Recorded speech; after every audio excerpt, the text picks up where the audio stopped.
Story number 1. Why we did a funeral for a baby pig. I was sick and kept seeing shadows. I could see or hear things that no one else could. At the time, I didn't know that I was chosen by the spirits to become a shaman. Therefore, the spirits made me see and hear things that others couldn't. It's like having a sixth sense or the third eye. To get better, I must perform shamanic rituals to please the spirits. I had begun to do shamanic rituals, and after that, I've gotten better and stronger. I was able to get up, eat, and walk around without feeling lightheaded. I remember my wife telling me that our mama pig at the farm had just given birth to 10 piglets. However, one of them was smaller than the rest, and when it was feeding time, the small piglet couldn't get to the nipples, and he was very skinny. My wife informed me that the little piglet had died. Therefore, my wife and our kids buried it at the farm. The next day, my wife and kids packed some food and went back to the farm to stay for a few days. My wife left me some food, and I told her that later, if I'm a bit stronger, I'll come by. That day around 4 p.m., I felt much stronger. Ever since I've been sick, I have wanted to go hunting. I packed a few things and left the village. I had just left our village when I stumbled upon Mr. Coe's wife. She carried her baby on her back with a baby carrier. I asked her, "Did you just come back from the farm?" She told me that she had just gotten back from her parents' house, which is in another village on the other side of the mountain. I looked at her baby girl, and she was still sleeping. I told them to be careful on their way home. When I got to the farm, I asked my wife to show me where they buried the baby piglet. My wife told my son to take me there. Once we got there, my son pointed to the ground where they buried the baby pig.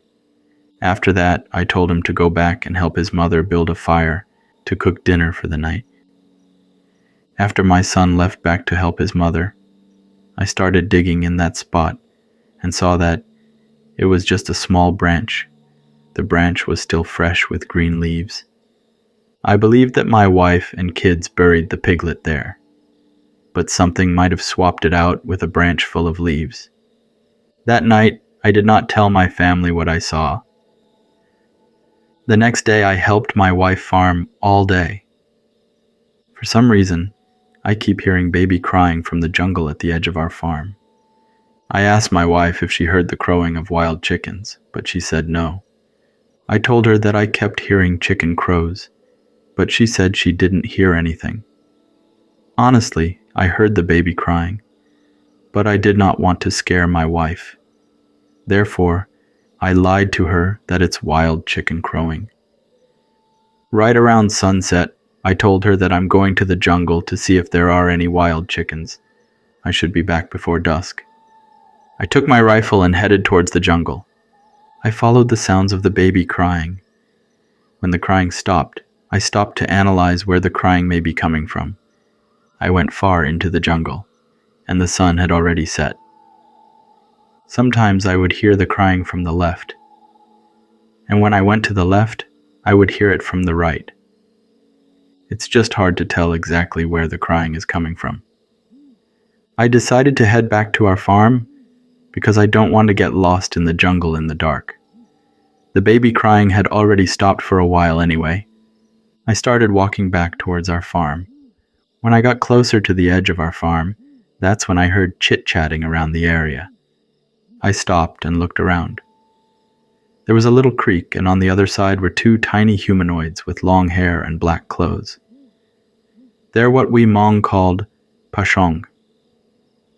One was sitting on a tree stump, and the other one was sitting underneath it and trying to comfort a baby. I slowly aimed my rifle at the one that was still comforting the baby. It kept dangling a worm on top of the baby, and the baby was just looking at it. I was going to pull the trigger, but I thought to myself, what if I miss my target and hit the baby? I changed my target to the one that was sitting on the tree stump. I pulled the trigger. I hit the one on the tree stump right on the chest, as it flipped backward to the other side of the stump. The one that was comforting the baby got up and ran away into the trees. I got out of hiding and ran down the creek to the other side to get the baby. When I got there, the baby was crying but appeared to be okay. I looked over the tree stump, and the one that I shot was dead. However, it doesn't look like a humanoid anymore. Its body was full of hair, but its arms, legs, and face looked like a human or monkey. What's strange is that the thing has no clothes on. Earlier it was wearing black Hmong clothes. The Hmong elders always said that these small humanoids pashong are capable of morphing into animals, such as a raccoon or marble cat. When I shot at it, it must have tried to transform into an animal, but died before its transformation was completed. I picked up the baby and ran back to the farm. When I got back to the farm, my wife and kid heard the baby crying, so they ran over to look. Then my wife said, "Is that Ko and his wife's baby? Where did you get the baby from?" I told my wife and kids to go inside our farmhouse because it's getting dark. Once inside, I gave the baby to my wife to feed. Once we had dinner and our kids went to sleep, I told my wife that the day before, I met Mrs. Ko on the way to the farm. She strapped her baby girl on her back and her baby was sleeping. Her baby may appear to be human for her and others, but to me, her baby was a dead baby pig. I am a shaman and I can see things that others can't. I also told my wife about the branch I saw when I dug up the spot where her and our kids buried the dead baby pig.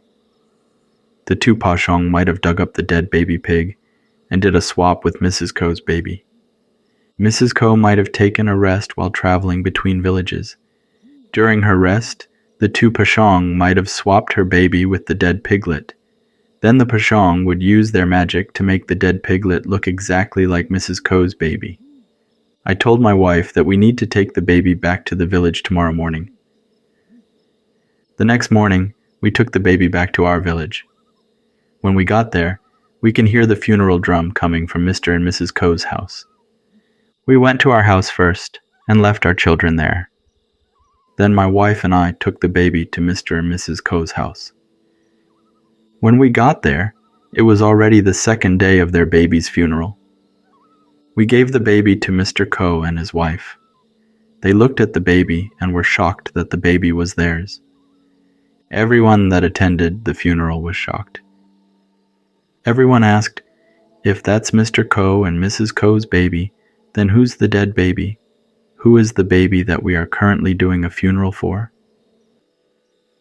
I told everyone what happened and asked them to go and unwrap the dead baby. After everyone heard my story, they said, "No wonder the dead baby decomposed so much so quickly." Everyone thought it was strange. It's true what the villagers said. It was only the second day of the funeral, and the dead baby was already decomposing so much. The skin already appeared to be purplish-black in color. When they unwrapped the dead baby, her hands only had 4 fingers. Same with her feet. Each foot only has 4 toes. The more the villagers looked at the dead baby, the more the dead baby looked like a baby pig. The villagers wondered why they were not able to tell that the dead baby looked like a baby pig initially. Some elders believed that the pashongs were capable of casting spells onto things to trick people. They believed that 2 of those pashong might have casted a spell on the baby pig to make it look like a human baby. But when I shot and killed one of those 2 pashong, half of the spell was broken. That's why the dead baby now looked like half pig and half human. However, the baby pig is a male. Mr. Ko and his wife's baby is a girl. That's when everyone attending the funeral agrees that the dead baby does not belong to Mr. Ko and his wife. Some villagers suggested that the funeral should be stopped, but the elders said the funeral must continue. If we stop the funeral halfway, what if the spirit of the baby pig becomes unhappy? It could come back and cause sickness to the villagers. After the elders said this, everyone continues on doing the funeral as if the dead baby was a real human baby. Mr. Ko and Mrs. Ko were very happy that their real baby didn't die.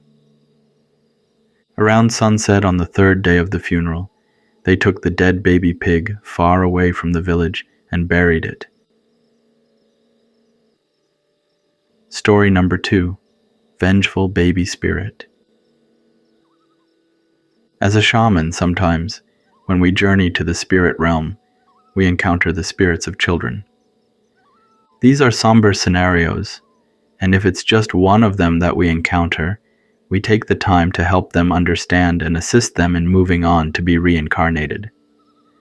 Some of the saddest cases involve the spirits of babies who don't understand why they haven't done anything wrong, but their mothers aborted them. Sometimes, all you have to do is encourage them to move on and be reincarnated into the care of better parents who will love and nurture them. In our village, there was a man named Kai. He and his wife had 3 daughters and desired a son to support them in old age, since their daughters would eventually grow up, get married, and move away. It's traditionally the son's duty to care for his parents in their old age. One year, Kai's wife got pregnant and hoping for a baby boy. When she was 6 months pregnant, they had an aunt from another village feel her stomach to determine the baby's gender. According to the villagers, this aunt was reputed for accurately sensing the baby's gender. After the aunt felt Kai's wife's abdomen, she concluded that it was a baby girl. Disappointed, Kai and his wife sought herbs to induce a miscarriage. About 2 weeks later, Kai's wife had a miscarriage. They wrapped the baby in cloth, took it to the jungle, and buried it. A few months later, Kai's wife got pregnant again, and this time the aunt predicted it would be a boy. However, when the baby was born, it had no eyes and was sickly. After 2 months, the baby died, and they buried him. The same year, Kai's wife got pregnant again, with the aunt predicting another baby boy. But when born, the baby had a deformed face with a small mouth on the right side, making breastfeeding challenging. The baby boy died after 2 days, and they buried him next to their previous baby. The couple worried they might owe a debt from their past life. That's why in this life, the person whom they owe their debt to is being reincarnated to be their baby on purpose, and also to be born deformed on purpose. That way Kai and his wife would go broke by doing a baby welcoming party, soul calling ritual, and then a funerals. It's like paying off their debt from the last life. It's a very common belief in the Hmong community back in the old days, when they still lived up in the mountains of Southeast Asia. Believing that a spiritual issue needed resolution, Kai and his wife consulted me as a shaman, hoping I could help. When I performed a shamanic ritual at their place, I tracked the spirit of their most recent deceased baby, spoke with him, and conveyed the message to the living. According to the spirit, he experienced torment in the womb and died, feeling upset and vengeful as he was innocent. He reincarnated as a deformed baby intentionally to seek revenge on his parents for the mistreatment in the womb. This revealed that the initially aborted baby was a boy, but the aunt misinformed them, leading to the abortion. Encouraging the spirit to be reincarnated to his parents with their promise of love, Kai's wife gave birth the following year to a healthy baby boy. He was their last child and the only boy, receiving much love from his parents. That's all for this video. Thank you for making all the way through and supporting my stories. Have a wonderful day or night.